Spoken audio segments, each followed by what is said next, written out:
আপনার মনের ক্ষতগুলো কি কোনোদিনও কথা বলেছে আপনার সাথে? আমাদের কষ্টগুলো যখন গলার ভেতরে ভরে ওঠে, তখন তারা গলে গলে চোখের জল হয়ে বেরিয়ে যায়।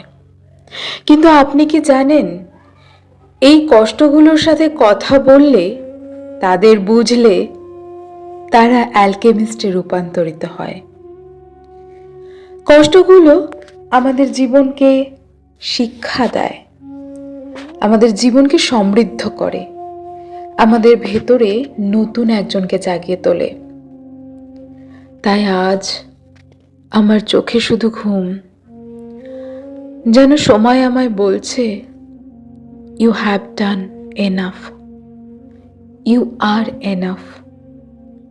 এখন তোমার কোথাও যাওয়ার তাড়া নেই, এখন তোমার ছুটি।